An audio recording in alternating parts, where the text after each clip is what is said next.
ಸುಮಾರು ನಮಗೆ 100 ಮಕ್ಕಳೊಂದಿಗೆ ಅಂದ್ರೆ ಮೊದಲು ಒಂದು 10-15 ಜನ ಮಕ್ಕಳು ಬರೋರು, ಈಗ ಸುಮಾರು 100 ಜನ ಮಕ್ಕಳಿಗೆ ಈ ಸಮಸ್ಯೆಯಿಂದ ಅನೇಕ ರೀತಿಯ ಏನು ಅಭ್ಯಾಸಗಳು ಇರ್ಬೋದು, ಪಠ್ಯ ಇರ್ಬೋದು, ಪಠ್ಯೇತರ ಚಟುವಟಿಕೆಗಳಿರ್ಬೋದು ಹಾಗೂ ಇತರ ರೀತಿಯ ಬೋಧನೆಗಳು ನಿಮ್ಗೆ ಲಭಿಸಿರುತ್ತೆ ಅಂತ ನಾವು ಭಾವಿಸ್ತಾ, ಇಲ್ಲಿ ಪ್ರಮುಖವಾಗಿ ಶಿಬಿರ ಇದು 2ನೇ ವರ್ಷದ ಶಿಬಿರ. ಕೇಳಿಸಿದ್ಯಾ? ಈ ಕ್ಯಾಂಪ್ ಎಷ್ಟನೇ ವರ್ಷದ್ದು? ಈಗಾಗಲೇ ಫಸ್ಟ್ ನಾವು ಸಹಬಾಳ್ವೆ ಸಮಸ್ಯೆ ಸ್ಟಾರ್ಟ್ ಮಾಡಿದಾಗ ಬೇಸಿಗೆ ಶಿಬಿರದೊಂದಿಗೆ ಸ್ಟಾರ್ಟ್ ಮಾಡಿ, ಅಂದ್ರೆ ಫಸ್ಟ್ ಕ್ಲಾಸ್ ನಡೆಯಲಿಲ್ಲ, ಶಿಬಿರ ಸ್ಟಾರ್ಟ್ ಆಯ್ತು.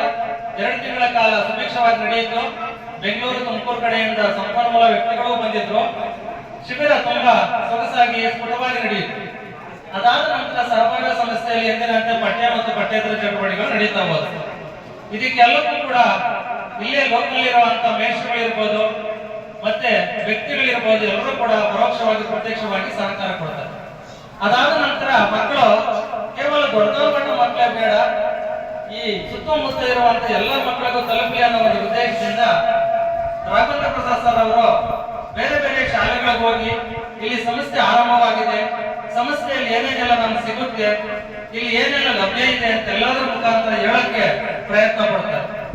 ಅಂದ್ರೆ ಇಲ್ಲೇ ಇರುವಂತ ಒಂದು ತೊಂಡೋಡಿ ಸ್ಕೂಲ್ ಇರ್ಬೋದು, ಚಿಕ್ಕದೊಳಬಟ, ಓಬಳಾಪುರ ಪಕ್ಕದ ಆಂಧ್ರ ಸ್ಕೂಲ್ ಇರ್ಬೋದು, ಹೀಗೆ ಎಲ್ಲ ಸ್ಕೂಲ್ಗಳಿಗೆ ಹೋಗ್ಬಿಟ್ಟು ನೋಡಿ ಇಲ್ಲೊಂದು ಸಮಸ್ಯೆ ಸ್ಟಾರ್ಟ್ ಆಗಿದೆ, ಈ ಸಮಸ್ಯೆಯಲ್ಲಿ ಯಾವುದೇ ರೀತಿ ಶುಲ್ಕಗಳನ್ನು ನಾವು ತಗೊಳ್ಳಲ್ಲ, ಸರ್ಕಾರಿ ಮಕ್ಕಳು ಸರ್ಕಾರಿ ಶಾಲೆಯಲ್ಲಿ ಹೋಗ್ತಿರೋ ಮಕ್ಕಳು ಬರಲಿ ಅಂತ ಹೇಳಿ ಮಕ್ಕಳಿಗೆ ಆಹ್ವಾನವನ್ನು ಕೊಡ್ತಾರೆ. ಇದು ಮೊದಲನೇ ಅಂಶ. ಈಗ ಮಕ್ಕಳು ಏನ್ ಮಾಡ್ತಾರೆ, ಅಲ್ಲಿರುವಂತ ಶಾಲೆಯಲ್ಲಿರುವಂತ ಮುಖ್ಯೋಪಾಧ್ಯಾಯರು ಅಂತ ಹೇಳಿ ಮಕ್ಕಳು ಹೇಗೆ ನೀವು ಫೀಸ್ ಹೇಗೆಲ್ಲ ಮಾಡ್ತೀವಿ ಅಂದ್ರೆ ಒಂದು ಶಾಲೆ ಮತ್ತು ಗುರುಕುಲದಲ್ಲಿ ಕಲಿತ ಒಂದು ಜನರಲ್ ಏನಿತ್ತು ಜನರಲ್ ಕ್ವಶನ್ಸ್ಗಳು ಆನ್ಸರ್ಗಳು ಅದರ ಮುಖಾಂತರ ನಮ್ಗೆ ಅನುಕೂಲ ಆಯ್ತು ಅಂತ ಹೇಳಿ ಅವರು ಕ್ವಿಜ್ ಅಲ್ಲಿ ಭಾಗವಹಿಸ್ತಾರೆ. ಅದೇ ರೀತಿಯಲ್ಲಿ ಸಾಂಸ್ಕೃತಿಕ ಕಾರ್ಯಕ್ರಮಗಳಲ್ಲಿ ಭಾಗವಹಿಸ್ತಾರೆ, ಅಲ್ಲೂ ಕೂಡ ಗೆದ್ದು ಬರ್ತಾರೆ. ಹಾಗೆಯೇ ಕ್ರೀಡಾ ಚಟುವಟಿಕೆಯಲ್ಲೂ ಭಾಗವಹಿಸ್ತಾರೆ. ಹೀಗೆ ಹಲವು ಆಯಾಮಗಳಲ್ಲಿ ಮಕ್ಕಳು ಭಾಗವಹಿಸಿ ಸಹಬಾಳ್ವೆ ಗುರುಕುಲದಿಂದ ಪಡೆದಂತಹ ಒಂದು ಚಿಕ್ಕ ಅನುಕೂಲಗಳನ್ನು ಅವರ ಜೀವನದಲ್ಲಿ ಅಳವಡಿಸಿಕೊಂಡು ಒಂದು ತರಗತಿಯಲ್ಲಿ ಬೋಧನೆಗೆ ಸೂಕ್ತವಾಗುವಂತೆ ಮಾಡಿಕೊಡ್ತಾರೆ.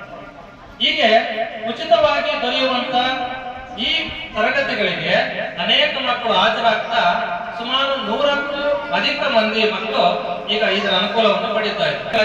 ಕಾದಂಬರಿಗಳು, ಹೀಗೆ ಅನೇಕ ಗ್ರಂಥಗಳು ಇಲ್ಲಿ ಕೊಟ್ಟು ವ್ಯಾಕರಣಾಂಶಗಳ ಮುಖಾಂತರ ನಮಗೆ ಗ್ರಂಥ ರೂಪವನ್ನು ತಲುಪಿಸಕ್ಕೆ, ಅಕ್ಷರಾಭ್ಯಾಸ ಮಾಡಿಸಕ್ಕೆ ಗ್ರಂಥಾಲಯವನ್ನು ಪ್ರಾರಂಭಿಸ್ತಾರೆ.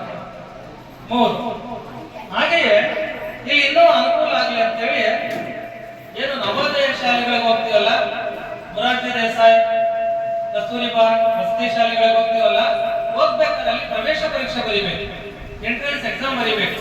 ಆ ಎಂಟ್ರೆನ್ಸ್ ಎಕ್ಸಾಮ್ ಅನುಕೂಲ ಆಗೋ ತರ ಮಕ್ಕಳನ್ನ ಒಂದು ಪ್ರಿಪೇರ್ ಮಾಡ್ಬೇಕಂತ ಹೇಳಿ ಇಲ್ಲೇ ಬರುವಂತ ಸಂಪನ್ಮೂಲ ವ್ಯಕ್ತಿಗಳು ಯಾರಿದ್ರು, ರವಿಕುಮಾರ್ ಸರ್ ಇರ್ಬೋದು, ಶಶಿ ಸರ್ ಇರ್ಬೋದು, ಮತ್ತೆ ಬೆಂಗಳೂರಿಂದ ಬರುವಂತ ಸರ್ಗಳ ಹತ್ರ ಅವ್ರಿಗೆ ಗೊತ್ತಿರುವಂತ ಜ್ಞಾನಾರ್ಜನೆಯನ್ನು ಇವರು ಕೊಡೋಕೆ ಅವಕಾಶ ಕೊಡ್ತಾರೆ.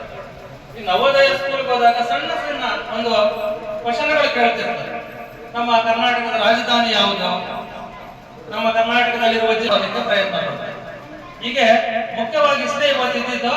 ಅದಲ್ಲದೆ ಶಿಬಿರದ ಉದ್ದೇಶ ಏನಿತ್ತು ಅಂದ್ರೆ ಸರ್ಕಾರಿ ಶಾಲೆ ಮಕ್ಕಳಿಗೆ ರಜಾ ಕೊಟ್ಟಿದ್ರಲ್ಲ ನಮ್ಮ ಏಪ್ರಿಲ್, ಮೇ ಬಂದು ಇಲ್ಲಿ ಹೇಳ್ಬೇಕು, ಆಮೇಲೆ ಹೇಳಿವಂತೆ